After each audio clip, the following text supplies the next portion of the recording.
His Holiness Devadass Swami Maharaj ki jai. Om Shubha His Holiness Dada Gauda Swami Maharaj ki jai. His Grace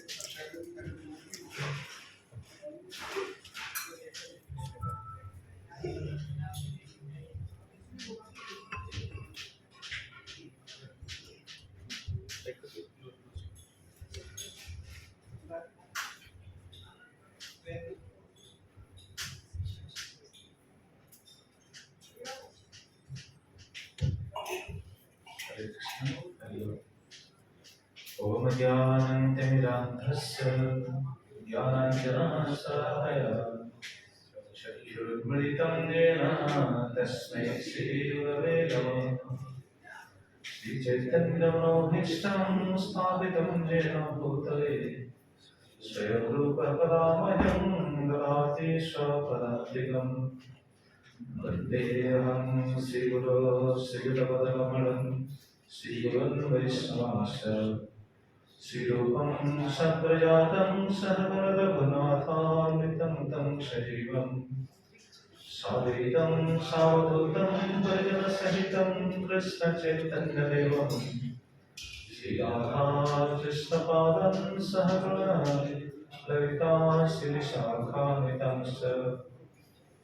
नमो विष्णुपदाय कृष्णप्रेष्ठाय भूतले श्रीमते भक्तिवेदान्त स्वामिने नामिने। नमस्ते सरस्वती देवे गौरवाणी प्रचारिणे निर्विशेषशून्यवादी पाश्चात्यदेशतारिणे।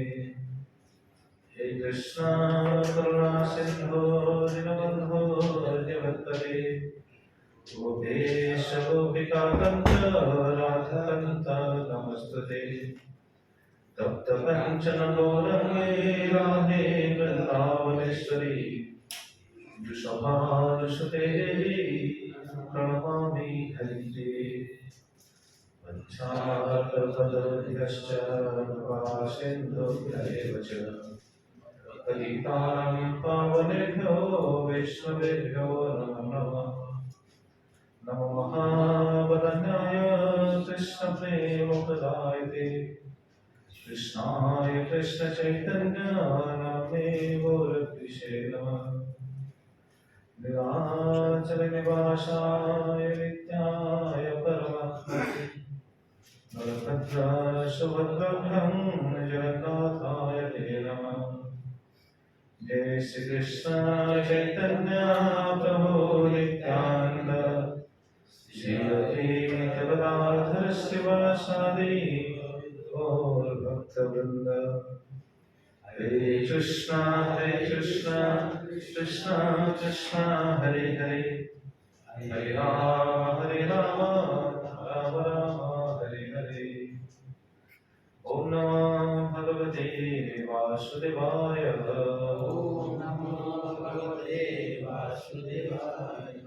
ओम नमो भगवते वासुदेवाय। ओम नमो भगवते वासुदेवाय। ओम नमो भगवते वासुदेवाय। ओम नमो भगवते वासुदेवाय। हरे कृष्ण।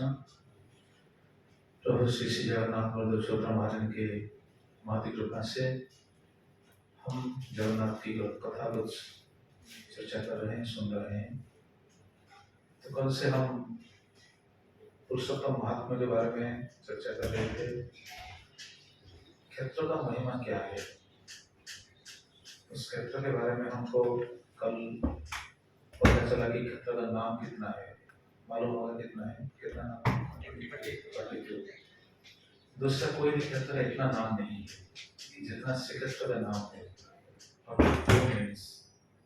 तो इससे पता चलता है कि क्षेत्र कितना महिमा समन्वित है। जैसे कल हमको ये पता चला कि क्षेत्र में अगर कोई शयन करता है, निद्रा जाता है, तो उनका फल क्या है। अगर कोई श्री क्षेत्र में निद्रा जाता है तो उनको क्या फल मिलता है? समाधि का फल मिलता है। अगर कोई शयन करता है वैसे ही बस शयन करता है तो क्या फल मिलता है? प्रणाम करने का फल मिलता है। प्रणाम करने जैसे हम प्रणाम करते हैं, दंडवत प्रणाम करते हैं, अगर कोई वैसे ही शयन करता है तो उनको प्रणाम का फल मिल जाता है। क्षेत्र का महिमा ऐसा ही। तो उस क्षेत्र का इतना अगर महिमा है तो हम अगर जाएंगे तो क्या करेंगे? सिर्फ सोने के लिए जाएंगे? नहीं, इधर उधर घूमने के लिए जाएंगे। अगर इधर उधर भी घूमते हैं तो भी फल मिलता है। क्या फल मिलता है? कल हम सुन रहे थे परिक्रमा, ठाकुर जी के परिक्रमा करने का जितना फल है, अगर क्षेत्र में इधर उधर घूमेंगे तो भी वो फल मिल जाता है। लेकिन इसका मतलब नहीं है कि हम इधर उधर बस ऐसे ही घूमते रहे, नहीं। भगवान का नाम रटते हुए घूमना चाहिए, भगवान का नाम लेते हुए भ्रमण करना चाहिए। वो श्लोक हम कल सुन रहे थे पद्मपुराण से। हरे कृष्ण नाम उच्चारण करते हुए भ्रमण करना चाहिए। तो ये बात हम कल चर्चा कर रहे थे और लास्ट को ये बात बता रहे थे, जैसे व्यासदेव ने खूब बताए हैं, पृथ्व्यां गोपितं स्थानं तव चापि सुदुर्लभम् सुरा शरणं दुर्गेयं माया आच्छादितं मम। ये स्थान कैसा है? पृथ्व्यां गोपितं स्थानम, स्थान पृथ्वी पृष्ठ में गोपन स्थान है। आज प्रकाशित हो गया है, हमको पता है पूरी कहाँ है, लेकिन ये बात जब हो रहा था उस समय पूरी प्रकाशित नहीं हुए थे। उस समय पूरी को कोई नहीं जानता था। पूरी नाम क्यों हुआ हम तो सुनेंगे। तो पूरी गोपन स्थान था। सुरा शरणं दुर्गेयम, सभी देवता सभी असुर सभी लोगों के लिए ये दुर्गेय था, मतलब कोई भी नहीं जानता था ये स्थान कहाँ पे है, किधर है ये स्थान, किसी को भी पता नहीं था। क्यों नहीं पता था? क्योंकि लास्ट को भगवान खुद बताए हैं, माया आच्छादितं मम, क्योंकि ये मेरी माया से आच्छादित है।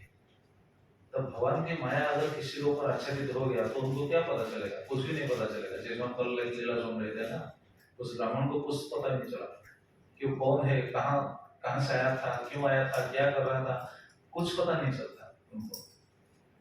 तो इसे भगवान की माया से ये आच्छादित है, इसलिए इसके बारे में किसी को भी पता नहीं, वो खुद भगवान बोल रहे हैं। तो कब पता चला, कैसे पता चला, इसके बारे में हम चर्चा में सुनेंगे। तो आज हम ये देखेंगे कि ब्रह्मा जी जब आए थे एक बार पुरी को, जब ब्रह्मा जी आए थे उस समय तो पुरी नहीं था, उस समय धाम तो प्रकाशित नहीं हुआ था, लेकिन ब्रह्मा जी ने एक विचित्र दृश्य देखा। तो देखकर ब्रह्मा जी देखकर हैरान हो गए, ये कैसा बात है? ब्रह्मा जी उस समय क्या देखे? उस समय कल्प वृक्ष था, कल्पवृक्ष आज भी जो है मंदिर के अंदर जो कल्पवृक्ष है, कल्प वृक्ष था। ब्रह्मा जी उस वृक्ष के पास आए। जब वहां आए, वहां एक कुंड है, आज भी है, लेकिन वो कुंड का आकार बहुत कम हो गया है। उस समय बहुत बड़ा कुंड था। वर्णन है स्कंद पुराण में, ऐसा वर्णन है कि वो कुंड के जो सीढ़ियां थे वो सब रत्न से निर्मित थे। आज तो सीढ़ियां अपने कुछ भी नहीं दिखाई देता, तो छोटा सा कुंड बस दिखाई दे रहा है। कौन से कुंड के बारे में बता रहा हूँ मालूम है? कौन से कुंड माता जी पता है? रोहिणी कुंड। रोहिणी कुंड कहाँ पे है? जगन्नाथ मंदिर में रोहिणी कुंड है, कहाँ पे पता है किसको? आप देखेंगे, हाँ जब जाएंगे कल्पवृक्ष से जब आगे जाएंगे, आगे जाए तो भी आपको दिखाई देगा मुक्ति मंडप, बाएं तरफ मुक्ति मंडप से बिल्कुल नजदीक ही नरसिंहदेव मंदिर है, आदि नरसिंहदेव। और नरसिंहदेव से आगे जाएंगे तो छोटा सा कुंड है, वहां एक पंडा या ब्राह्मण बैठकर कुछ बोलते हैं ना, कुछ से पानी लेकर छिड़कता है सभी को ऊपर। ये रोहिणी कुंड का जल है, ये रोहिणी कुंड, वो कौन है? रोहिणी कुंड। तो उस समय ब्रह्मा जी जब आए थे उस समय उन्होंने देखा कि वो कुंड बहुत बड़ा था, बहुत बड़ा कुंड था। तो वो एक मिरेकल देखा। क्या मिरेकल देखा? एक कौवा पानी पीते हुए उस कुंड में प्रवेश किया और पानी पीते ही वो मर गया। लेकिन जैसे मर गया, मरते समय ही उन्होंने चतुर्भुज रूप धारण करके भगवान के धाम को चला गया। ब्रह्मा जी ने ऐसा देखा। जब ब्रह्मा जी ने ऐसा देखा, हैरान हो गया, क्या बात है, कि क्या है स्थान, क्या है स्थान का महिमा क्या है। इस स्थान में अगर कोई पानी भी तो ऐसे शरीर छोड़ता है तो जब चतुर्भुज शरीर पर अगर भगवान के धाम को वापस चला जाता है तो इससे पता चलता है कि ये धाम, ये जो कुंड, ये तो साधारण कुंड नहीं है ना, बहुत महिमामय कुंड है। तो ब्रह्मा जी हैरान हो गए। आज भी है, अगर आप जाएंगे तो देखेंगे उस कुंड के नीचे एक कौवा का चिन्ह है, देखें कोई, देखें कौवा का चिन्ह आज भी है, चतुर्भुज रूप है आज भी। मतलब ये कुंड का महिमा ऐसा ही है। तो ये तो ब्रह्मा जी देखकर चले गए। ब्रह्मा जी को पता चल गया कि ये स्थान अति अद्भुत स्थान है, असाधारण स्थान है, यहाँ का महिमा बहुत बहुत है, उनको ये पता चल गया। तो उसके बाद एक बार यमराज आए थे पुरी में, यमराज आए थे। यमराज आकर उस समय भगवान का विग्रह कैसे थे, जगन्नाथ जी नहीं थे उस समय। पुरी में 3 चीज था, क्या क्या मालूम है? आज तो हम देखेंगे पुरी मंदिर में बहुत सारा चीज है, बहुत सारा मंदिर है, बहुत ठाकुर जी है, बहुत विग्रह है, लेकिन उस समय कुछ भी नहीं था। उसमें 3 चीज ही थे। क्या क्या? एक है कल्पवृक्ष कल्पवट, दूसरा है रोहिणी कुंड, तीसरा था क्या मालूम है माता जी? तीसरा था नीलमाधव। भगवान जगन्नाथ जी के रूप में आज हम जो भगवान को देखते हैं, ये इनका पहला रूप नीलमाधव ही थे। नीलमाधव ही प्रकट हो गए जगन्नाथ के रूप में। कैसे हुए ये तो हम सुनेंगे, लेकिन पहले नीलमाधव के रूप में थे। नीलमाधव रूप कितने दिन तक ये जगत में वो रूप हम मतलब नीलमाधव के रूप में भक्तों को कितने दिन तक दिखाई देते हैं, और जगन्नाथ के रूप में कितने दिन तक दिखाई देंगे, इसका भी कैलकुलेशन है। जैसे आपको शायद मालूम होगा, ब्रह्मा जी के एक दिन पता है किसको कितना है? ब्रह्मा जी का आयु कितना है? ब्रह्मा जी का आयु है 100 साल। आप कैलकुलेशन कर सकते हैं वो कितना लंबा है। ब्रह्मा जी का आयु है 100 साल, लेकिन 100 साल हमारा जैसा नहीं है, हमारा जैसा 100 साल नहीं है। उनका कैलकुलेशन दूसरा है।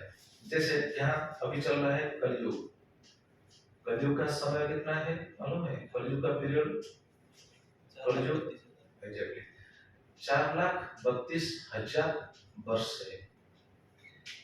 4,32,000 वर्ष कलयुग का आयु, कलयुग का पीरियड।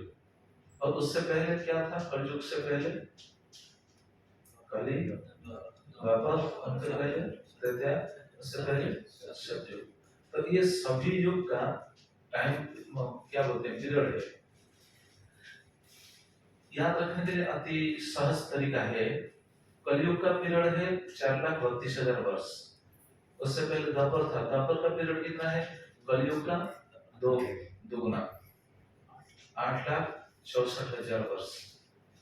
त्रेता युग कली का 3 गुना, मतलब कितना हुआ? 12,96,000 ईयर्स, 96,000 ईयर्स। और उससे पहले सत्ययुग, सत्ययुग कली का 4 गुना, 17,28,000 वर्ष। तो ये है एक एक युग का हिसाब है, एक एक युग का परिमाण है। इसे 4 युग को मिलाकर जितना होता है उसको बोलते हैं एक चतुर्युग या एक दिव्य युग। क्या बोलते हैं? दिव्य युग या चतुर्युग। जैसे हम बोलते हैं संडे, मंडे, ट्यूसडे, वेडनेसडे, तो ये एक एक दिन, लेकिन 7 दिन को मिलाकर हम एक शब्द अगर बोलेंगे तो क्या बोलते हैं? एक हफ्ता, एक वीक, ऐसे बोलते हैं। उसी तरह ये 4 युग को मिलाकर अगर कोई एक शब्द है तो उसे बोलते हैं एक दिव्य युग या एक चतुर्युग। ऐसे 1,000 चतुर्युग को मिलाकर जितना समय होता है वो होता है ब्रह्मा जी के एक दिन। एक दिन 1,000 चतुर्युग मिलाकर जितना होता है वो है ब्रह्मा जी के एक दिन।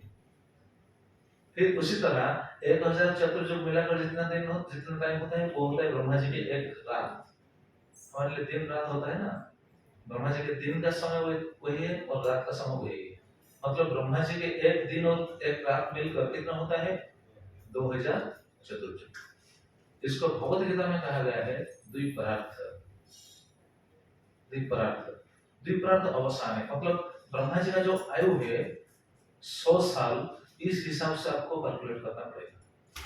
समझ में आया?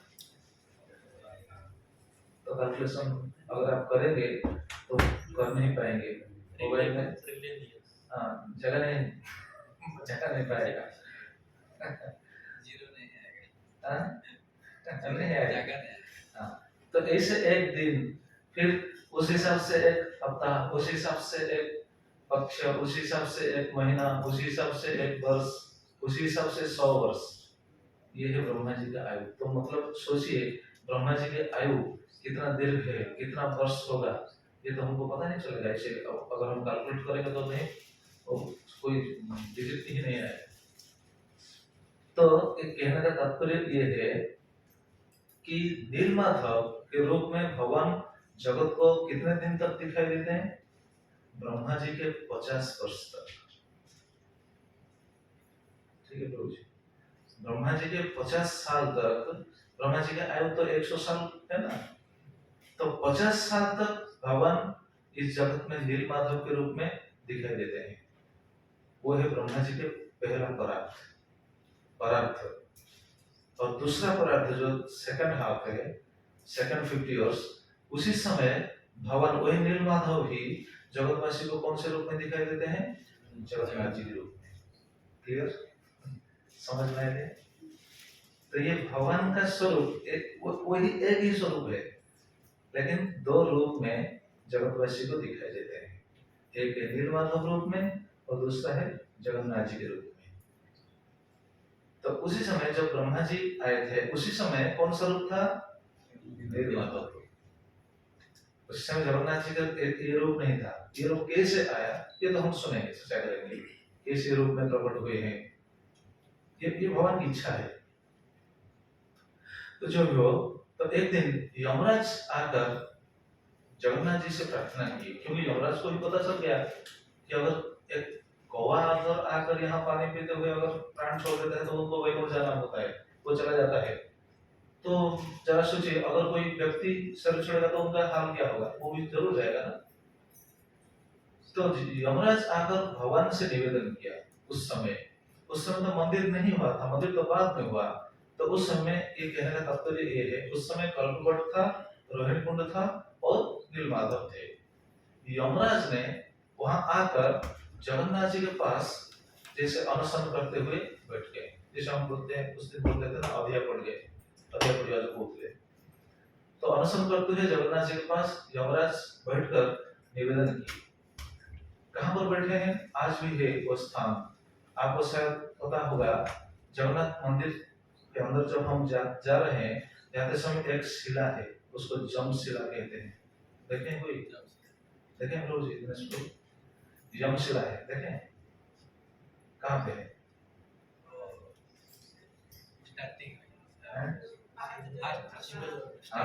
वो जो मंदिर में हम प्रवेश कर रहे हैं उसी समय दिखाई देगा। 22 पहाड़ के नीचे जो शिला है उसको जम शिला कहते हैं। जमराज वहां पर बैठकर भगवान को प्रार्थना कर रहे थे, अनशन व्रत लेते हुए भगवान से प्रार्थना कर रहे थे। हरे कृष्णा। तो आगे जाइए, भगवान प्रभु आप आगे जाइए। ये बहुत अच्छा चर्चा हो रहा था, आपको आपने वो तो स्किप कर दिया।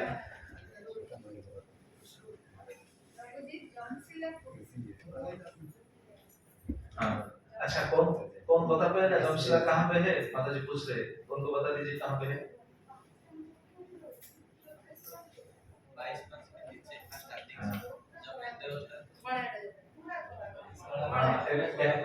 काला सा पत्थर दिखाई देता है, उसको कहते हैं यमशिला। तो कहा गया है यमराज वहां पर बैठकर अनशन व्रत करते हुए भगवान से निवेदन कर रहे थे कि अगर आपके धाम को आकर, उस समय तो धाम प्रकट नहीं हुआ था, अगर इस स्थान को आकर कोई प्राण त्याग देता है तो अपने आप वैकुंठ चला जाता है, तो मेरा अधिकार क्या है? मैं क्यों शासन करूं? मेरा अधिकार क्या है? यमराज का अधिकार क्या है? जो भी पापी है उनको दंड देना उनका दायित्व है, उनका कर्तव्य है, उनका अधिकार है। तो उन्होंने पूछा कि अगर सभी लोग अगर यहाँ आकर अपना भगवान का धाम, आपके धाम अगर सिधर जाएंगे तो मैं किसके ऊपर मैं अधिकार साबित करूं, किसी को मैं दंड दूं, किसी के ऊपर मैं मेरा शासन जारी करूं। तो उसी समय जगन्नाथ जी ने सोचे कि उस वक्त जगन्नाथ जी नहीं थे, कौन से थे, जो नीलमाधव के रूप में थे। उसी समय भगवान ने लक्ष्मी देवी को भेजा कि जाओ तुम जाकर यमराज से ये बात बताओ। तो लक्ष्मी देवी आकर यमराज से जो बात बताए थे इस बात को हम सुनेंगे। इस बात से हमको पता चल जाएगा कि ये धाम का महिमा क्या है, जो हम कल से शुरू कर रहे थे। ये धाम के बारे में जो हमको ये चर्चा होने वाला है, ये लक्ष्मी देवी क्या बोलते हैं, देखिए। कल्पावसान क्षेत्रं वै न त्याज्यं वा कदाचन, कल्पावसानप्यवं वै ध्रियते परमेष्ठिनः। लक्ष्मी देवी भगवान यमराज से बोल रहे हैं, कल्पावसाने क्षेत्रं वै न त्याज्यं वा कदाचन। हम लोग कभी भी ये कल्प अवसान होने के बाद भी ये क्षेत्र को हम नहीं छोड़कर नहीं जाएंगे। लेकिन आज ऐसा कहा होता है, ओडिशा में ऐसा कहा होता है कि वो हम पूरी छोड़कर छत्तीसगढ़ चले जाएंगे, इसे बोलते हैं ना। है कि नहीं? ये सही है? नहीं, ये सही नहीं, ये गलत है। भगवान अपने धाम को छोड़कर कभी भी नहीं जाएंगे, कभी नहीं जाएंगे। ये बात स्कंद पुराण में 2 जगह पर पुष्ट हुई है। यहाँ तो लक्ष्मी देवी खुद बताते हैं, जब मंदिर प्रतिष्ठा हुई थी उस समय भगवान खुद बताते हैं इंद्रद्युम्न को, महाराज इंद्रद्युम्न को ये बात खुद बताए हैं कि हम ये जगह को छोड़कर कभी भी नहीं जाए। तो लक्ष्मी देवी क्या बोल रहे हैं, देखिए। कल्पावसाने क्षेत्रं वै न त्याज्यं वा कदाचन, कदाचन कभी भी नहीं, हम ये क्षेत्र को छोड़कर कभी भी नहीं जाएंगे। और अगर ये क्षेत्र अगर कोई टूट फूट गया, अगर कुछ क्या बोलते हैं नष्ट हो गया तो क्या होगा, बोलते हैं कल्पावसानप्यवं वै ध्रियते परमेष्ठिनः। परमेष्ठिनः कौन है, ब्रह्मा जी को परमेष्ठिनः कहते हैं। ब्रह्मा जी खुद आकर यहाँ फिर से प्रतिष्ठा करेंगे। आज भी जगन्नाथ मंदिर को कौन प्रतिष्ठा किया था, ब्रह्मा जी। इंद्रद्युम्न महाराज गए थे, ब्रह्मा जी को बुलाकर लाए और प्रतिष्ठा की। पहले दिन हम बोल रहे थे ना, जो पतित पावन बाना को ब्रह्मा जी प्रतिष्ठा किए, तो ब्रह्मा जी आए थे प्रतिष्ठा करने के लिए। तो ये बात को लक्ष्मी देवी खुद बता रहे हैं कि ये मंदिर अगर कभी भी अगर कोई नुकसान हो गया तो ब्रह्मा जी खुद आकर प्रतिष्ठा करेंगे, और हम ये जगह छोड़कर कभी भी नहीं जाएंगे। और क्या बोलते हैं, अत्र प्रविशतं नृणां तिरस्समपि दुष्कृतं, दह्यते ज्वलितग्नो हि तुलाराशिर्यथा वृषम्। अत्र प्रविशतो, इस धाम को प्रवेश करते हुए, अगर कोई इस धाम को प्रवेश कर जाता है, इसका 2 अर्थ है। पाठ भेद से ये शब्द का दूसरा भी अर्थ है, प्रविशतं या फिर प्रवशतं। अगर कोई प्रवेश करता है या फिर प्रवास करता है, मतलब जो यहाँ निवास करता है, रहता है। अगर धाम में कोई रहता है या फिर धाम को कोई आता है। अत्र प्रविशतं नृणां तिरस्सात् अपि, नृणां मनुष्य हो या फिर तिरस्सा मतलब मनुष्य को छोड़कर जितने भी अलग प्राणी हो। जैसे हमको ये पता चल गया ना, होगा अगर चतुर्भुज स्वरूप प्राप्त हो सकता है तो क्या कहना है। तो मनुष्य हो या फिर तिरस्सामपि दुष्कृतम, उनका जितना भी दुष्कृत हो, दुष्कृत मतलब क्या है, जो पाप है, कल्मश है, उनका जितना भी पाप हो, जितना भी कल्मश हो, दह्यते ज्वलिताग्नौ हि तुलाराशि यथा वृषम्। तुला राशि मतलब क्या बोलते हैं, जो कॉटन है, हिंदी में क्या बोलते हैं कॉटन को, रुई। अगर बहुत सारा रुई है, उनको दहन करने के लिए एक चिंगारी ही काफी है, लेकिन अगर आग लगा देंगे तो जितना भी तुला राशि हो वो अपना जलकर सब नष्ट हो जाएगा, भस्म हो जाएगा। उसी तरह अगर कोई धाम को आ जाता है या फिर धाम में वास करता है तो उनका जितना भी पाप हो, दह्यते ज्वलिताग्नौ हि तुला राशि यथा वृषम्। तुला राशिवत जितना भी कॉटन है, अगर वो अग्नि के संजोग में आ गया तो बिल्कुल जलकर भस्म हो जाता है। उसी तरह धाम को अगर कोई आ जाए या फिर धाम में अगर कोई वास करता है तो उनका पाप बिल्कुल क्या होता है, नष्ट हो जाता है। तो जरा सोचिए धाम के बारे में और क्या क्या पता चलने वाला है। लक्ष्मण देवी खुद बताते हैं, इस धाम में जो भी जीव है, जितना भी जीव है, ये तो कौवा अभी गिरकर प्राण त्याग दिया, लेकिन इस धाम में जितना भी जीव है, इस सभी जीवों के ऊपर तुम्हारा कोई अधिकार नहीं है। मतलब धाम में जितना भी जीव है, उनके ऊपर यमराज का अधिकार नहीं है। तो वो जब शरीर छोड़ेंगे तो यमराज के पास नहीं जाएंगे, नरक को नहीं जाएंगे। वो दूसरे लोग को जा सकते हैं, लेकिन नरक को नहीं जाएंगे। और क्या बोलते हैं, तो ये अच्छा, ये बात सुनने के बाद यमराज क्या होता है मालूम है? यमराज को प्रार्थना की, बहुत प्रार्थना की, बहुत प्रार्थना की। और यमराज खुद बताए हैं, अरे मैं तो अज्ञानी हूँ, मुझे तो ये बात नहीं मालूम थी, इसके बारे में मुझे मालूम नहीं था। अच्छा, यमराज को मालूम होना चाहिए या नहीं, ये जरा बताइए कोई।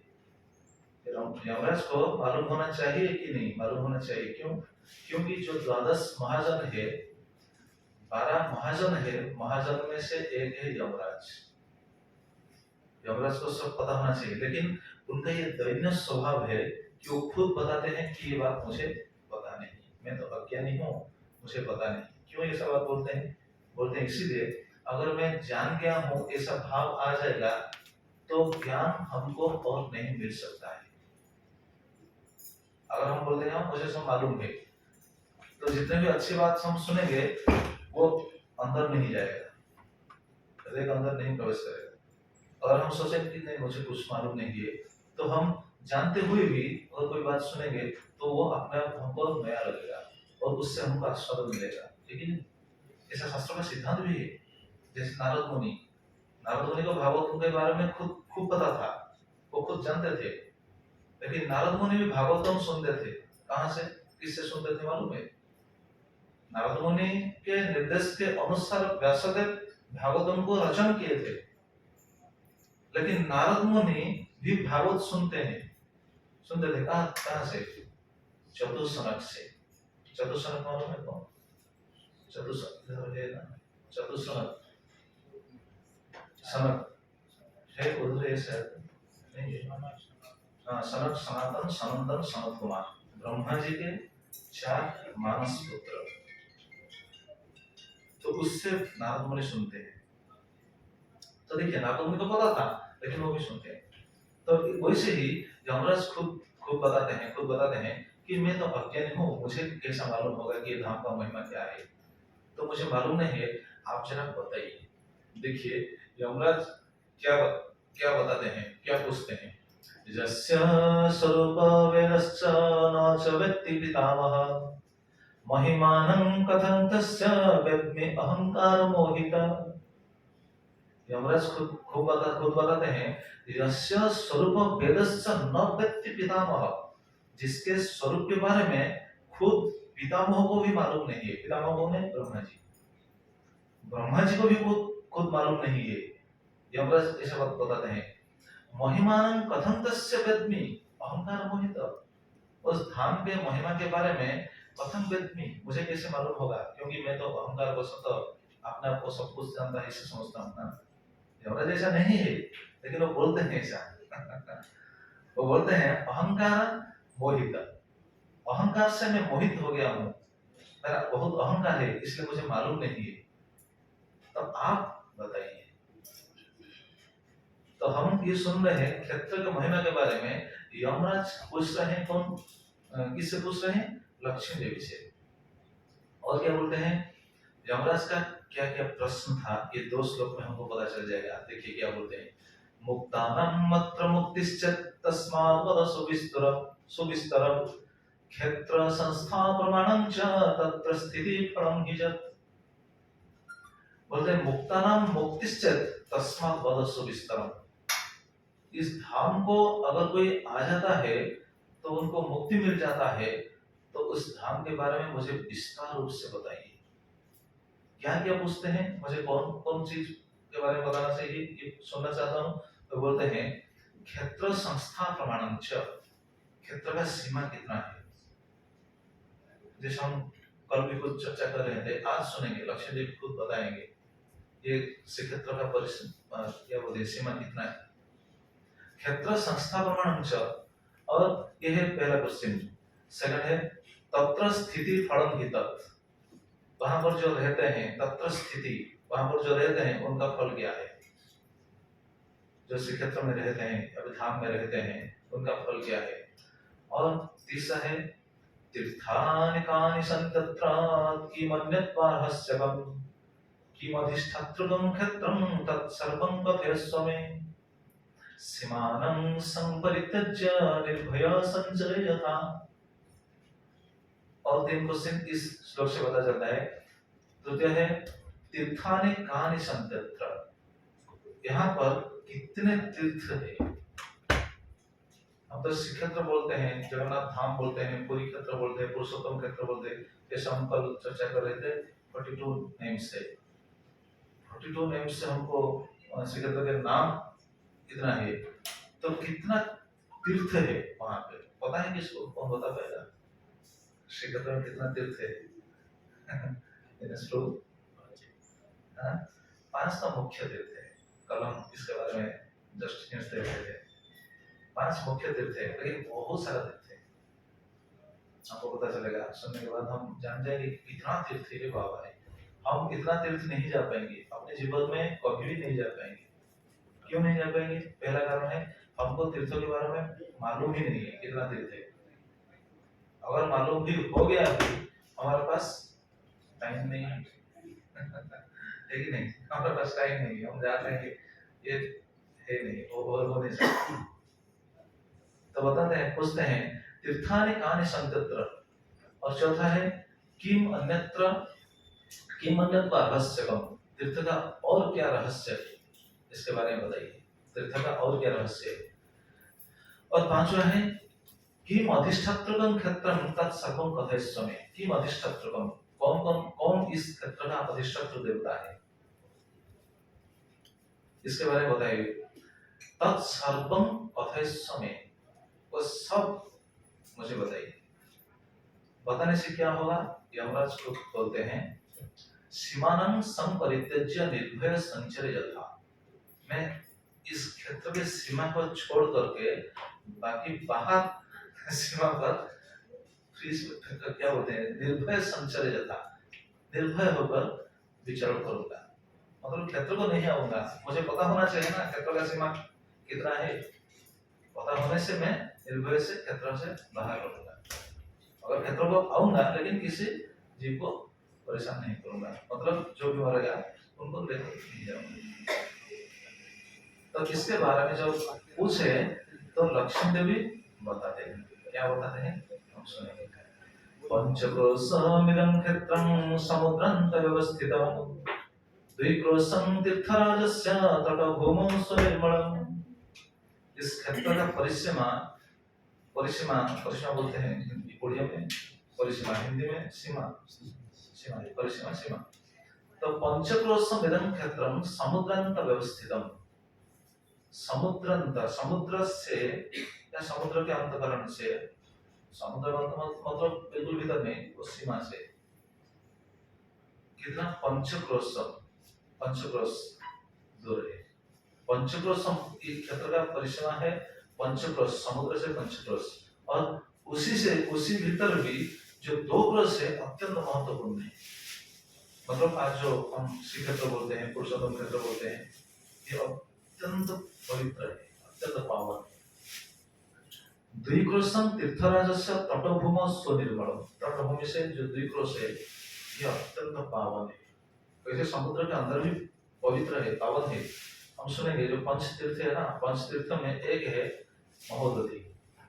कम से कम आज नहीं दे दिया, पंच तीर्थ में एक तीर्थ है महोदधि। हम जाते हैं ना समुद्र स्नान करने के लिए, समुद्र स्नान शायद सभी लोग किए होंगे।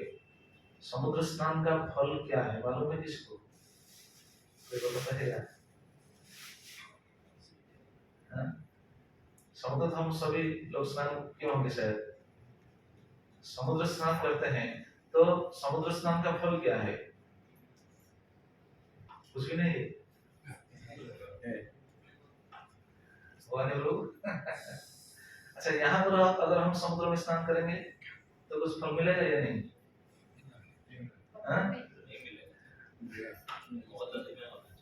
Exactly. यहाँ पर समुद्र में स्नान करने से कुछ फल नहीं, वही जगन्नाथपुरी में समुद्र में स्नान करने से जो फल है उसके बारे में हमको पता चलेगा सुनने के बाद। इसलिए उस जगह पर समुद्र को कहते हैं महोदधि। यहाँ पर समुद्र को महोदधि नहीं कहते हैं, यहाँ पर समुद्र क्या बोलते हैं? इस समुद्र का नाम क्या है? याद हो? अरब सागर, जो भी हो। लेकिन वहाँ क्या बोलते हैं, दिमाग में ऐसा प्रश्न भी आ सकता है, अच्छा उस समुद्र को तो भी बोलते हैं ना, बंगाल बोलते हैं ना, बंगोपसागर, उड़िया बोलते हैं बंगोपसागर। हाँ, बंगोपसागर है पूरा समुद्र, लेकिन उस सीमा में जितना स्थान है, जितना स्थान पुरी के अंतर्गत आता है, इसी स्थान को बोलते हैं महोदधि। उसके बारे में हमको पता चलेगा। तो बोलते हैं द्विक्रोशं तीर्थराजस्य तटभूमस्य निर्मलम्। अच्छा, तो जो द्विक्रोश स्थान है, ये अत्यंत सुनिर्मल स्थान। लेकिन दिमाग में ऐसा प्रश्न आ सकता है, अच्छा शास्त्र में लिखा गया है सुनिर्मल स्थान, लेकिन आज तो वहां पर बहुत मांस मछलियां तो बेचते हैं, है कि नहीं? समुद्र के बीच पे ही ये सब मिलता है, वो सब होगा। कली के प्रभाव से ये सब धाम का स्वरूप है, लेकिन धाम को धाम के स्वरूप से लोग पहचान नहीं पाएंगे। अगर उनको मालूम होगा कि ये धाम है, ये सब करना गलत है, वो थोड़ी करेंगे। तो करते हैं, इससे क्या पता चलता है? उनको धाम के बारे में बिल्कुल मालूम नहीं है, ज्ञान नहीं है। तो इससे हमको भी ये सीख मिलना चाहिए कि इससे ये नहीं कि हम उनको निंदा करेंगे, घृणा करेंगे, नहीं, वो उनका काम उनको करने दीजिए, हमारा काम हमको करना ही है।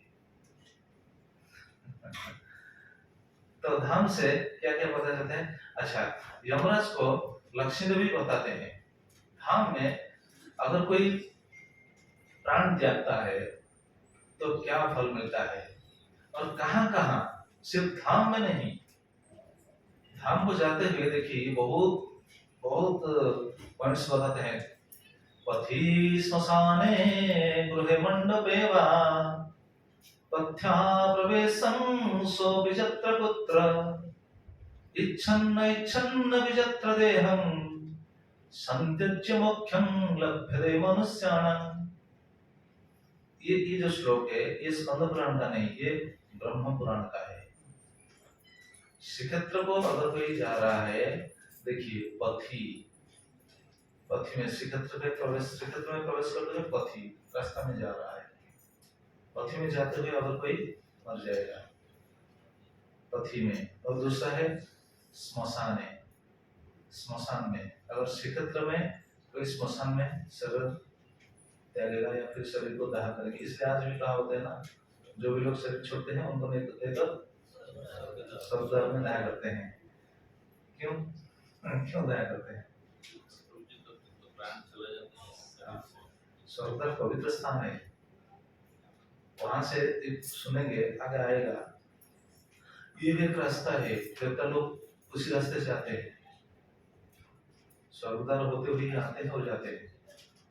इसलिए वहां पर उनको संस्कार करने से एक विश्वास ऐसा भी है कि वो स्वर्ग से जा जाते हैं। तो पथि श्मशाने गृहे, अगर पुरी में अगर हम घर में शरीर छोड़ते हैं तो भी गृहे, और मंडप है, कोई मंडप में या फिर क्या बोलते हैं, जो घर के सामने जो बरामदा है, हिंदी में क्या बोलते हैं बरामदा है ना, बरामदा में अगर कोई शरीर छोड़ता है, और पथ्यं प्रवेशं रास्ते से जाते हुए श्रीक्षेत्र को प्रवेश करते हुए, और ये सब बोलने के बाद एक बात भी बोल दिए, सो भी जत्र पुत्र, क्षेत्र में जहां भी हो, जिधर भी हो, इच्छन न इच्छन अभी जत्र देहम संत्यज्य, अगर कोई इच्छा से, अपनी इच्छा से हो या फिर इच्छा न हो, शरीर छोड़ने के लिए किसको इच्छा होता है क्या? हम शरीर छोड़ेंगे, कोई प्रश्न है क्या? हाथ उठाइए जरा, हम अभी शरीर छोड़ेंगे। अच्छा, माता जी तो भाग्यशाली है, हम अभी शरीर छोड़ेंगे, भगवान के धाम को जाएंगे। कौन कौन जाएंगे? हाथ उठाइए जरा। यहाँ से अभी भवन को धाम, भवन के धाम हो जाएंगे और कुछ काम नहीं है।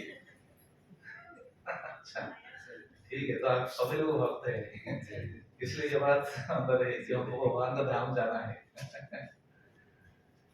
तो बोलते हैं इच्छन न इच्छन अपि जत्र देहम संत्यज्य, इच्छा होते हुए भी हो या फिर इच्छा न हो, संत्यज्य मोक्षम लभ्यते मनुष्याणाम, तो वो क्या पाता है? मोक्ष पा जाता है।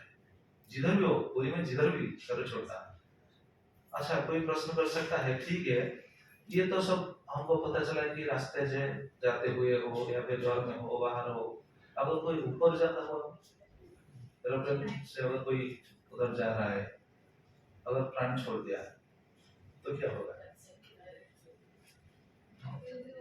हाँ? क्या बोलते हैं महाराज?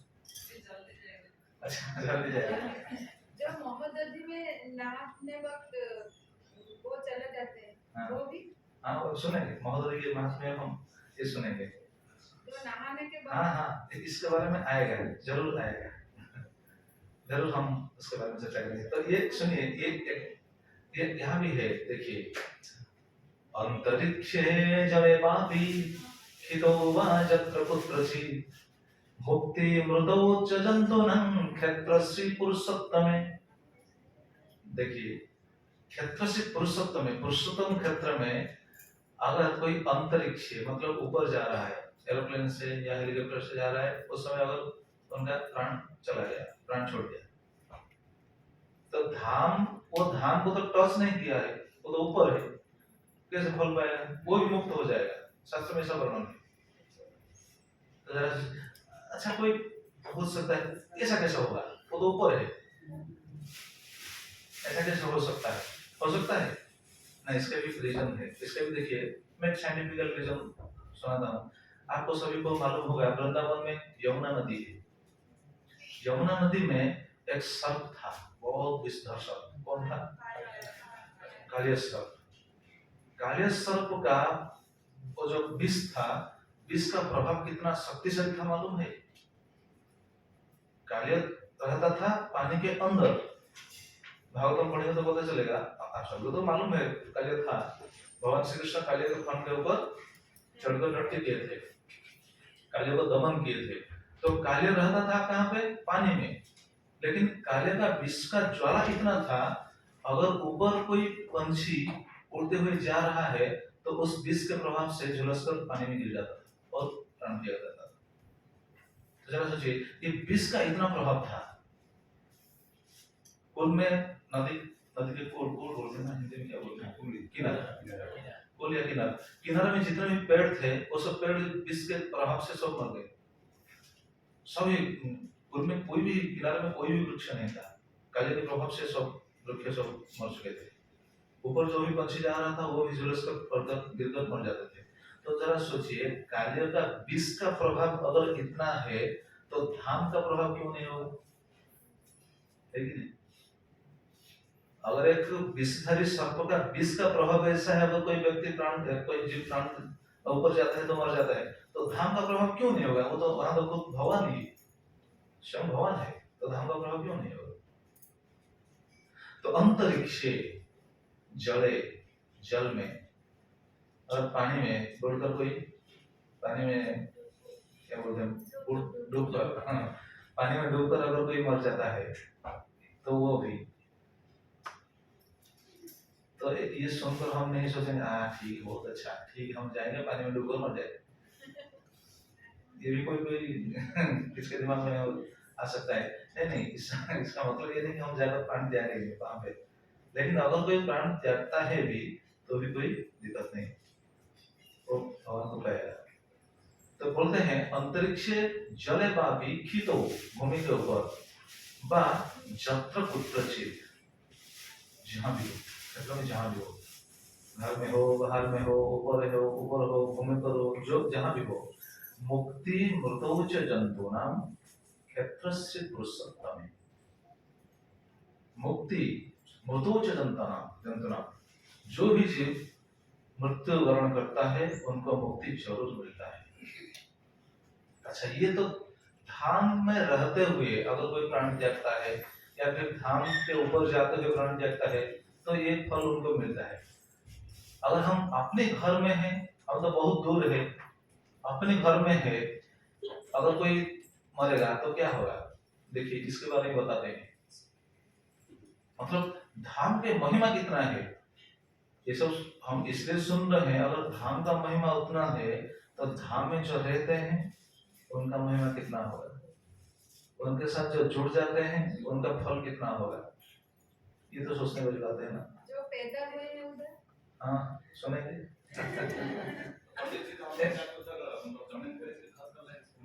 हाँ हाँ उसका फल है, ये तो हम सुन रहे हैं ना अभी।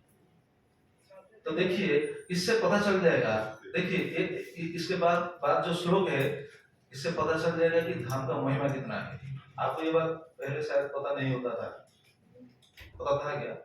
आज जितने हम सुने नहीं, और सुनिए पता चल जाएगा धाम का महिमा क्या है। अगर कोई बाहर से आ रहा है, देखिए अन्य देशात् आगतानं क्षेत्रं श्री पुरुषोत्तमं समुद्दिश्य सतं पादं गत्वा च मरणे सति। इससे पता चलता है कि धाम का महिमा क्या है। अन्य देशात् आगतानं, हम श्रीक्षेत्र में नहीं रह रहे हैं, हम बाहर से जा रहे हैं। अन्य देशात् आगतानं, अन्य देश से कोई श्रीक्षेत्र को आ रहा है। अच्छा कैसे आ रहा है, बोलते हैं क्षेत्रम से पुरुषोत्तम क्षेत्र को आ रहा है, लेकिन कैसे आ रहा है ये भी बताते हैं। समुद्दिश्य सदन पादन गत्वा, मैं श्रीक्षेत्र जाऊंगा, मैं पूरी जाऊंगा, ऐसा सोचकर जो अपने घर से निकला है, मैं पूरी जाऊंगा ऐसे सोचते हुए अगर घर से निकला है, 100 पाद, समुद्दिश्य सदन पादन, 100 पाद मतलब क्या स्टेप, हाँ 100 स्टेप जाते हुए अगर वो प्राण छोड़ देता है तो वो भी मुक्त हो जाता है।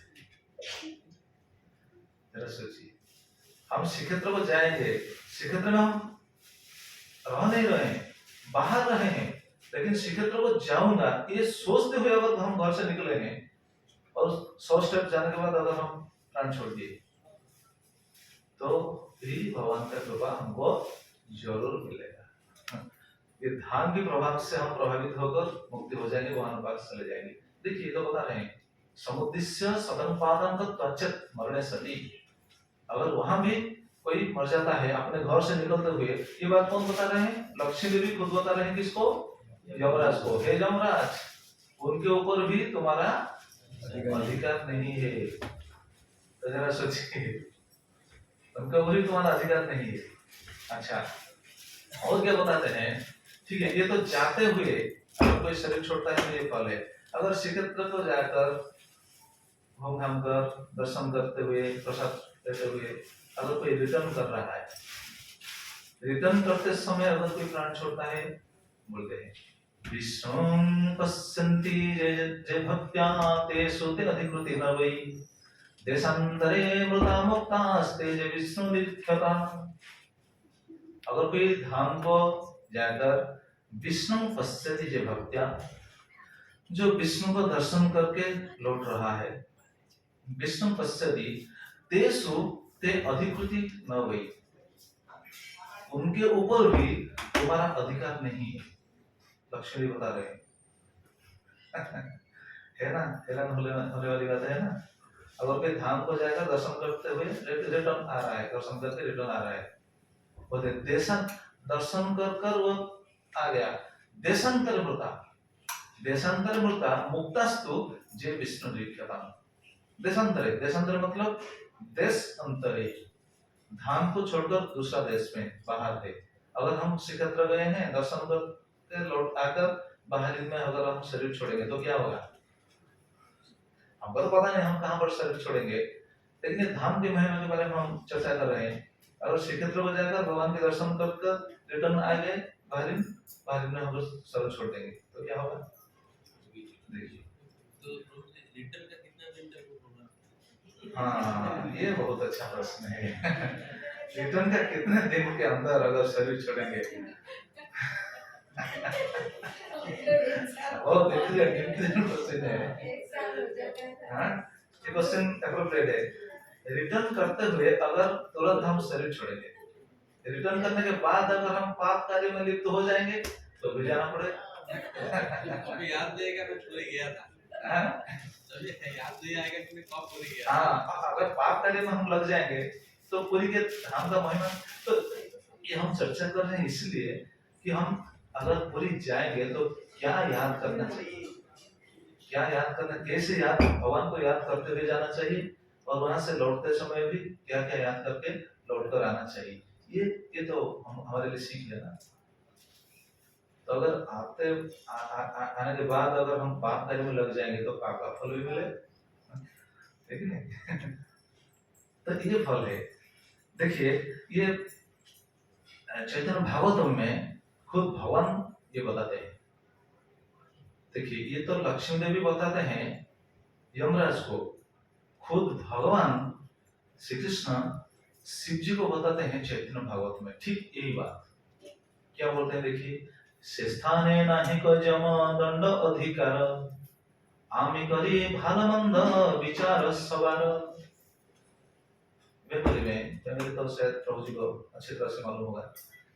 तो से स्थाने नाही को जम दंड अधिकार, से स्थाने नाही को जम दंड अधिकार, उस स्थान में जम का अधिकार नहीं, वो किसी भी जीव को दंड नहीं दे सकते हैं।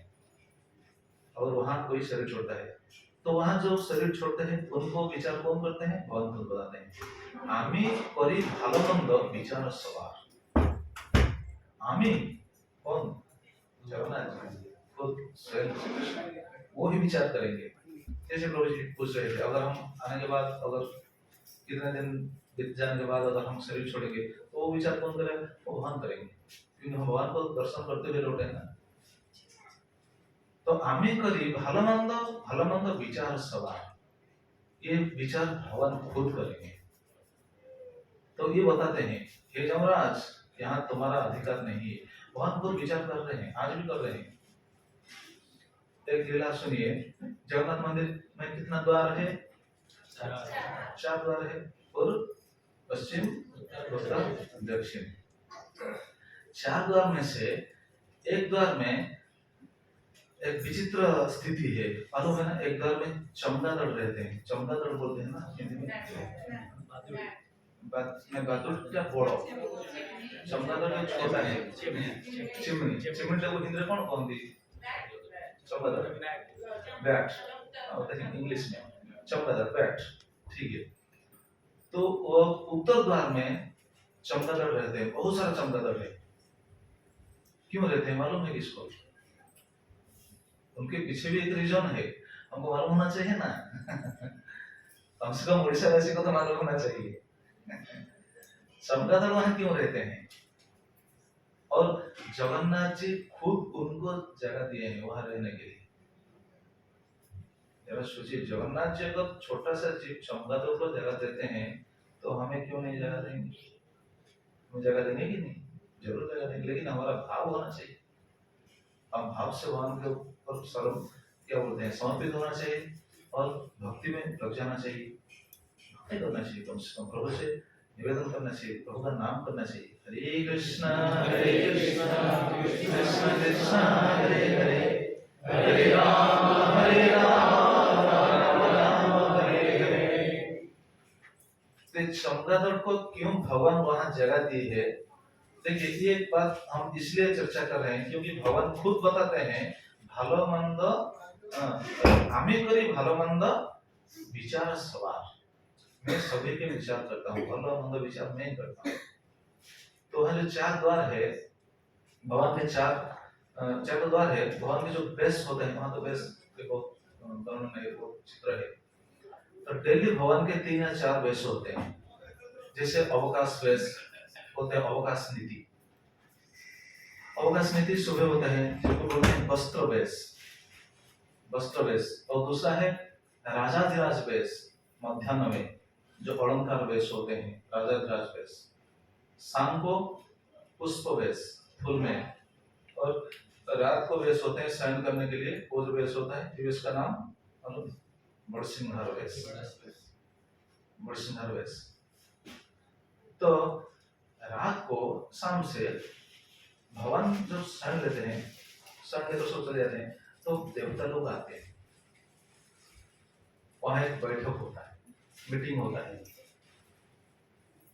उस मीटिंग में सभापतित्व कौन करते हैं? स्वयं जगन्नाथ।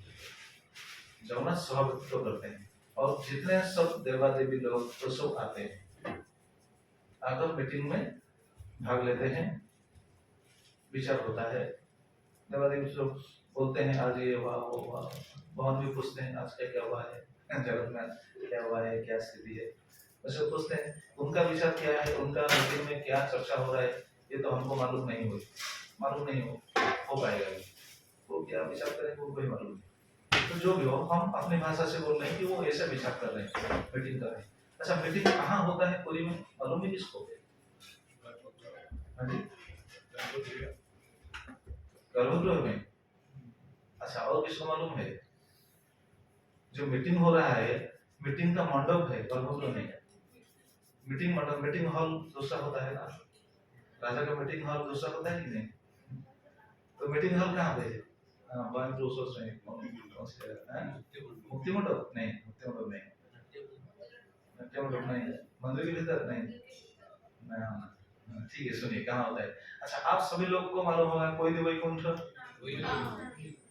कोई वैकुंठ जब हम जाते हैं, कोई वैकुंठ जाने के रास्ते में देखिए राइट साइड एक बिल्डिंग है, याद है?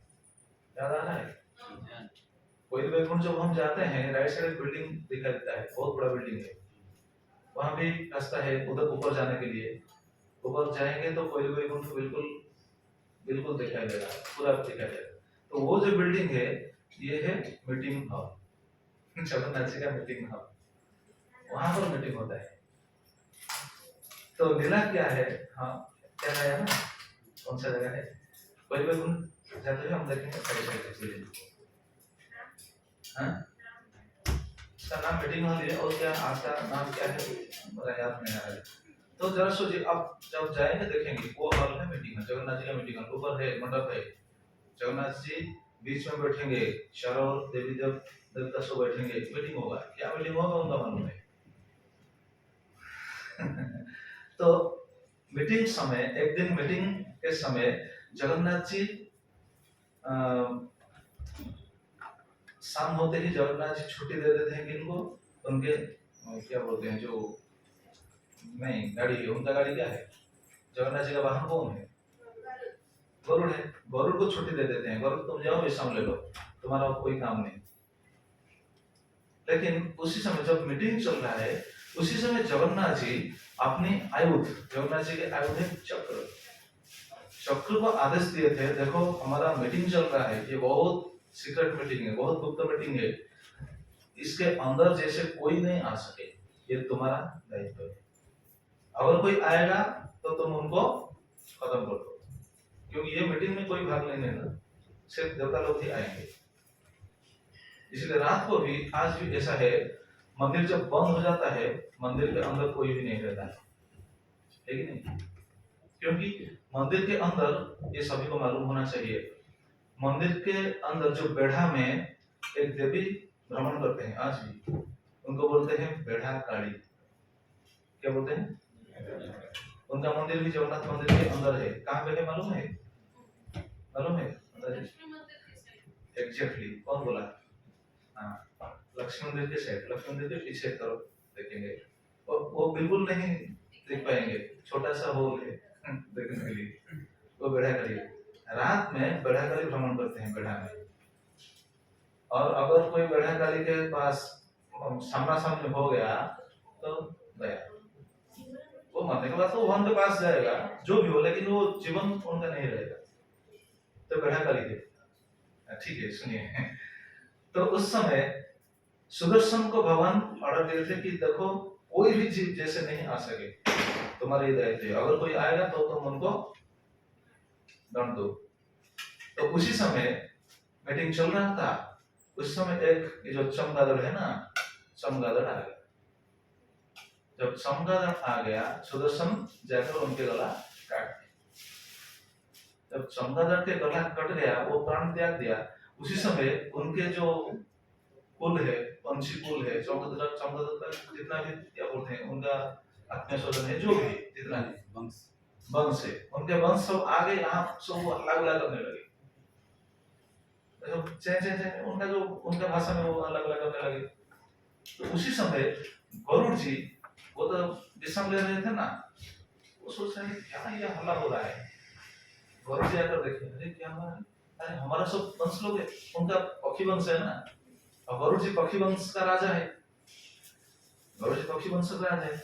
तो गरुड़ जी पूछे, अरे क्यों ये से हल्ला कर रहे हो? तो उन्होंने बताया, देखो प्रभु जी के आयुध चक्र ने हमारा एक छोटा सा पंछी को मार दिया। विचार करो, तुम विचार करो, तुम तो हमारा राजा हो, तुम तो भगवान के सेवक हो, तुम विचार करो। गरुड़ जी बोले ठीक है, धैर्य धरो। गरुड़ जी उनको समझाया, ठीक है धैर्य धरो, अभी मीटिंग चल रहा है, मीटिंग के अंदर जाकर तो ये बोलना तो ठीक नहीं होगा ना, मीटिंग खत्म होने दीजिए, मैं प्रभु से बोलूंगा। ऐसे बुझाकर समझा बुझाकर उनको भेज दिया, बोला ठीक है तुम जाओ, मैं प्रभु से बोलूंगा, इसका समाधान होगा। तो बाद में जब मीटिंग खत्म हुआ, देवता लोग सब चले गए, चले जाने के बाद जगन्नाथ जी जब वापस आए, वापस आते समय देखे गरुड़ जी खड़े। जगन्नाथ जी पूछे, अरे गरुड़ जी मैंने तुमको भेज दिया था जाकर क्या विषम लोग, लेकिन तुम अभी तक सोए नहीं, क्या बात है? प्रभु जी कैसे सोऊं, हमारा वंश का एक पक्षी के ऊपर अन्याय हो गया ना, तो हम कैसे सोएं? जगन्नाथ जी बोला, अच्छा क्या हुआ? देखिए आपके आयुध ने चक्र ने काट दिया हमारा एक छोटा सा पंछी, आप विचार कीजिए। भगवान बुलाए किसको? चक्र को बुलाए, बुलाकर पूछे, चक्र सुदर्शन तुम क्यों छोटा सा पंछी को काटे? प्रभु जी आपने आदेश दिया था और कोई आएगा तो उनको दंड देना। तो भगवान बोले, अरे कोई आएगा, अगर कोई मनुष्य आएगा तो दंड देगा, मैं ये बोल रहा ना, बोला था ना, इसका मतलब ये छोटा सा पंछी आया उनको ही तो काट दी। तो उसी समय पंछी कुल को देखिए, इससे हमको हम कल भी पता रहते ना, बता रहते भगवान पतित पावन है। तो एक छोटा सा पंछी के लिए भी भगवान का दया कितना है। भगवान तुरंत वो पंछी को देखे, देखकर उनको जिला दिए, जीवन दान दे दी। और भगवान उनको खुद देखिए, ये बात हम बता रहे हैं, आमी करी भगवान विचार सवाल, मैं सभी का फल मन ये सब विचार नहीं करता हूँ। उसी समय भगवान ने सारी चमगादड़ को बताया कि देखो तुम्हारे ऊपर जो अन्याय हो गया था, चक्र ने जो तुमको काट दिया था, तुम्हारे एक छोटा सा भैया को काट दिया था, आज से मैं तुमको बताता हूँ कि ठीक है तुम उधर रहो, कोई दिक्कत नहीं, कोई भी तुमको कुछ भी हानि नहीं पहुंचाएगा। उन्होंने पूछा कहाँ रहूं प्रभु जी? ठीक है आप एक काम करो, उत्तर द्वार में जाकर रहो। चमगादड़ कितने समय, वो तो दिन में तो दिखाई नहीं देगा ना, उनको दिन में दिखाई नहीं देता, इसलिए वो दिन में वो बिल्कुल एक जगह पर रह जाते थे, शाम को उनको दिखाई देगा, वो रात को सब घूमते हैं। देखिए तो आज भी देखिए जगन्नाथ मंदिर में जो 4 द्वार है, उत्तर द्वार शाम होते ही बंद हो जाता है। मालूम है ना किसको? मालूम होना चाहिए सबको, है ना प्रभु जी? शाम होते ही तीसरा जो अलग जो 3 द्वार है ये सब खुला रहता है, लेकिन ये जो उत्तर द्वार है ये बंद हो जाता है। क्यों बंद होता है? इसका दूसरा भी कारण है, क्योंकि उत्तर द्वार से ही जितने सब वीआईपी लोग आते हैं, वीआईपी लोग मतलब कौन? जो देवादेवी लोग जो आते हैं, रात को जो आते हैं वही द्वार में आते हैं। जैसे भगवान की जो प्रतिमा, दारू विग्रह जो ये जो क्या बोलते हैं नवकलेवर में जो दारू प्रवेश करता है उसी द्वार से, जितने वीआईपी लोग उसी द्वार से जाते हैं। तो शाम होते ही ये द्वार बंद हो जाता है। अब भगवान खुद, ये कहने का तात्पर्य ये था, भगवान खुद चमगादड़ को जगह दी कि तुम यहाँ पर रहो। और अगर भगवान दूसरा बात भी बताया था, अगर तुम्हारा मल, वहाँ पक्षी है तो मल त्यागेगा ना, अगर तुम्हारा मल को कोई लगते हुए अगर कोई उनका विकार आएगा, तो मेरा दर्शन के बाद जितना भी पुण्य है अगर कोई बिका रहेगा तो वो पुण्य सब उनका गया, तुम सुन ले। इसलिए इस दर में जो कोई जाता आता करता है, अगर कोई चमगादड़ का मल को पैर में लगता है, वो विकार आएगा तो है, इसलिए कोई विकार नहीं। लेकिन आजकल देखा जाता है, आजकल चमगादड़ मल नहीं, पता नहीं कहाँ चले गए, अभी तो कम हो गए हैं, आजकल है बहुत कम है, कम हो गए ये कलयुग के प्रभाव से। तो ये कहने का तात्पर्य यही था कि भगवान का धाम का स्वरूप क्या होगा, अगर भगवान खुद वहां रहते हैं क्या होने वाला है, क्या होता है। तो जब भगवान के धाम को जाता है उनको क्या फल मिलेगा, वो कैसे पुण्यवान होगा, ये हमको जानना चाहिए। तो समय तो हो गया, अभी तो कथा को विश्राम देंगे, लेकिन एक दो तीन श्लोक चर्चा करके तथा विश्राम देंगे। आज का टॉपिक को हम यहाँ विराम देंगे। जैमिनि मुनि से सारी मुनियों ने प्रश्न किया, कस्मिन् देशे द्विजश्रेष्ठ तत्क्षेत्रं पुरुषोत्तमं यत्र नारायण साक्षात् दारुरूपी प्रकाशते। सभी मुनि लोग जैमिनि मुनि से प्रश्न किए, कस्मिन् देशे द्विजश्रेष्ठ तत्क्षेत्रं पुरुषोत्तमं, वो जो पुरुषोत्तम क्षेत्र है, पूरी क्षेत्र है, क्षेत्र है, कस्मिन् देशे, कौन से देश में है, क्योंकि उस समय तो क्षेत्र प्रकाशित नहीं हुआ था ना, ये जो बात हो रहा है उस समय। कस्मिन् देशे द्विजश्रेष्ठ यत्र नारायण साक्षात् दारु रूपी प्रकाशते, जहाँ नारायण दारु रूप में प्रकाश होते हैं, ये क्षेत्र कहाँ पे है। उस समय जैमिनि मुनि बताते हैं, क्या बताते हैं, उत्कल नाम देशस्ति ख्यातः परम पावन यत्र तीर्थानि अनेकानि पुण्यानि आयतनानि च। वो देश का नाम क्या है, उत्कल। उत्कल नाम देशस्ति ख्यातः परम पावन, उत्कल देश जो कि परम पावन है, बहुत पावन भूमि है, परम पावन। उत्कल नाम देशस्ति, जगन्नाथ जी आ गए, उत्कल नाम आने से जगन्नाथ जी आ गए। जय जगन्नाथ। तो उत्कल नाम देशस्ति ख्यातः परम पावन यत्र तीर्थानि अनेकानि, जहाँ अनेक तीर्थ है, तीर्थानि अनेकानि बहुवचन में है, अनेक तीर्थ है, पुण्यानि आयतनानि च, बहुत पुण्य स्थान है, बहुत तीर्थ है। और उत्कल का सीमा, उत्कल का सीमा कहाँ से शुरू होता है, देखिए ये बताते हैं, ये दो तीन श्लोक हम चर्चा करके तथा विश्राम देंगे। ऋषिकुल्यां समासद्य दक्षिणे उदधिगामिनी स्वर्णरेखा महानद्यो मध्यदेशं प्रतिष्ठित। उत्कल भूमि कहाँ से कहाँ तक है, शास्त्र वर्णन है।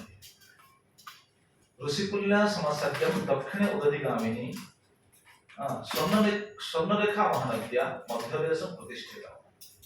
दक्षिण से जैसे ऋषिकुल्या नदी है, ऋषिकुल्या नदी मालूम है ना, उड़ीसा में कहाँ पे है,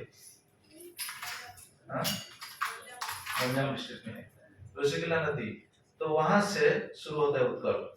जैसे तो बहुत सारा जगह है, जैसे ब्रह्मपुर, ब्रह्मपुर तो लास्ट है, इच्छापुर है, इच्छापुर से शुरू होता है, तो उसी से स्टार्ट होता है उत्कल। और दक्षिण उदधिगामिनी, दक्षिण में समुद्र है, समुद्र और ये ऋषिकुल्या, समुद्र ऋषिकुल्या, और उत्तर में बोलते क्या, स्वर्ण रेखा।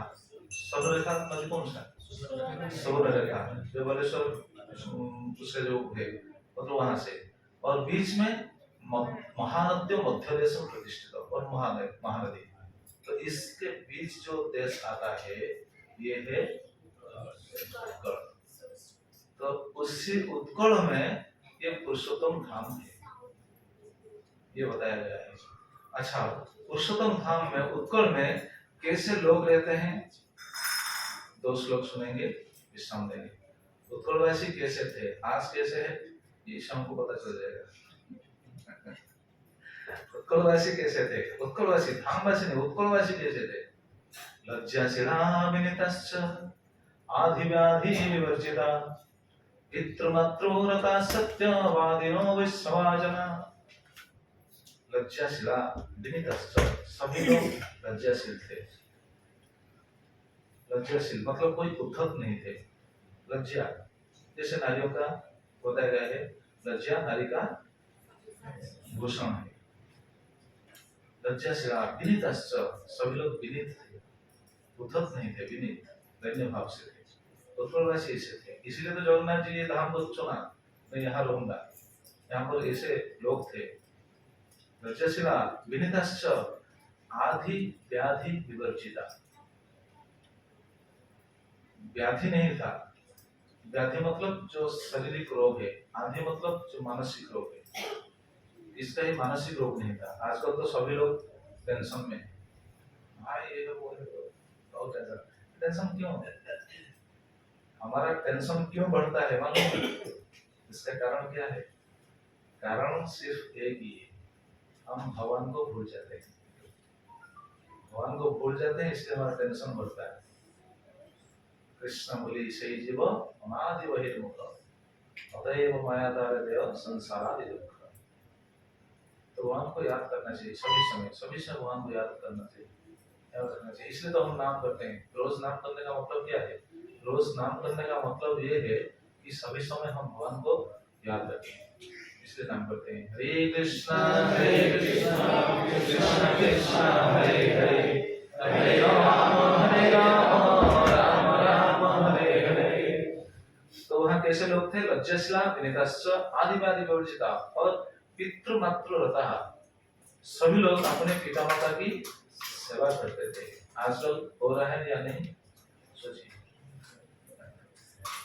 सभी लोग अपने पिता माता की सेवा करते थे, पितृमातृ रता, और क्या थे? सत्यवादी लोग, सभी सत्यवादी थे। आजकल हमारे जैसे एक प्रार्थना है, उड़िया लोगों को पता होगा, सप्ताह परिवार को क्या आजकल এটা উল্টে গেছে, आजकल उल्टा ना मिछ कहବାକୁ मिछ कही पछे, लेकिन उस समय कैसे लोग थे? सत्यवादी लोग, सभी लोग सत्यवादी थे। और क्या थे? और एक चीज बताते हैं, वैष्णव है ना, सभी लोग वैष्णव थे, विष्णु भक्त थे। इसके बारे में अगर चर्चा करेंगे वैष्णव है ना, इसके बारे में चर्चा करेंगे तो एक दिन चला जाएगा। वैष्णव क्या है, वैष्णव कैसा है, वैष्णव कैसे थे? तो सभी लोग वैष्णव थे। कम से कम ये सोच लेना चाहिए हमको कि सभी लोग विष्णु के भक्त थे, भगवान के भक्त थे। इसलिए तो भगवान ने इस धाम को चुना रहने के लिए। और न चत्र वैष्णव कश्चित् नास्तिको वा विवर्तते, सर्वे परहितास्तत्र न लुब्धा न सखा खड़ा। न चत्र वैष्णव कश्चित्, यहाँ पर कोई भी अवैष्णव नहीं थे, सभी लोग वैष्णव थे, सभी वैष्णव थे, अवैष्णव कोई नहीं था। न च अत्र अवैष्णव कश्चित् नास्तिको वा विवर्तते, कोई भी नास्तिक नहीं थे, सभी लोग आस्तिक। वैष्णव है और वैष्णव तो आस्तिक है ना, नास्तिक नहीं थे। नास्तिक किनको कहते हैं? कौन नास्तिक कहलाते हैं? हाँ, जिनका भगवान के ऊपर विश्वास नहीं, जो भगवान को मानते ही नहीं, उनको नास्तिक कहा जाता है। भगवान है, भगवान को कोई देखता है क्या, कोई देखा है क्या, ये जो बात बोलते हैं इनको कहते हैं नास्तिक। भगवान के ऊपर उनका विश्वास बिल्कुल नहीं। तो कोई भी नास्तिक नहीं थे, नास्तिक जना नास्तिको पापी वर्तते, और सर्वे परहितस्तत्र, सभी लोग पर हित में लिप्त थे, सभी लोग पर के हित चिंतन करते थे, सभी लोग पर का हित ही चिंतन करते थे। कोई किसी का बुराई चिंता नहीं करता था, बुराई करना तो दूर बात है, बुराई चिंता भी नहीं करता था कोई, सभी लोग पर के हित का ही थे। और न लुब्धा, कोई भी लोभी नहीं थे। आज सोचिए आज का स्वरूप क्या है, आज का विचार क्या है लोगों का, ये तो पूरा उल्टा है आज का। न लुब्धा न सठा, सठा मतलब जो ठग बोलते हैं, कोई भी ठग नहीं थे। और न खड़ा, खड़ा मतलब दुष्ट, खड़ा, ऐसे लोग नहीं थे। तो उत्तर में जो भी थे ये इतने सौभाग्यशाली, इतने क्या बोलते हैं, ये सब दिव्य गुण के अधिकारी थे, इसलिए भगवान ने इस धाम को चुना। तो ये उत्कल की महिमा है, और तो बहुत सारे महिमा है। बस आज हम कथा को यहाँ पर विराम देते हैं। कल से हम सुनेंगे और एक टॉपिक। कल से क्या सुनेंगे? कल से हम सुनेंगे कि भवन तो श्रीक्षेत्र में है, लेकिन हमको ही पता चलना चाहिए। हम कल बोल रहे थे, कल या परसों बोल रहे थे, कहाँ से शुरू होता है उत्कल? भुवनेश्वर से। एकाम्र कानून से शुरू होता है। तो एकाम्र कानून का महिमा क्या है? एकाम्र कानून का महिमा तो बहुत है, हम इसके बारे में चर्चा नहीं करेंगे। खास एक चीज चर्चा करेंगे, लिंगराज और बिंदु सरोवर की जो महिमा है हमको पता होना चाहिए। लिंगराज है ना, प्रत्येक देवता, प्रत्येक भगवान स्वयं शिव जी ने वहां पे। तो ये लिंगराज के बारे में हमको पता चलेगा जब इंद्रद्युम्न महाराज आए। तो कैसे आए? क्योंकि ये बात भी इससे अंतर्गत ही है। जमीन मुनि से सभी पूछ रहे थे ना, उस धाम कैसे प्रकाशित हुआ, दारू ब्रह्म के रूप में कैसे भगवान विराजते हैं, कैसे प्रकट हुए, इसके बारे में हमें बताइए। तो इसके बारे में हम चर्चा करेंगे, धीरे धीरे ये अपना आप आ जाएगा। तो कल से हम सुनेंगे लिंगराज के बारे में और बिंदु सरोवर वहां जितना भी तीर्थ है उनके बारे में सुने। हरे कृष्ण। जय प्रभु श्री श्री जगन्नाथ बलदेव सुभद्रा महारानी की जय। श्रील प्रभुपाद जी महाराज की जय। जय पतित पावन श्री गुरुदेव की जय। अनंत कोटि वैष्णव वृंद की जय। संवेद गुरु भक्त वृंद की जय। हिताय गौर प्रेमानंदे।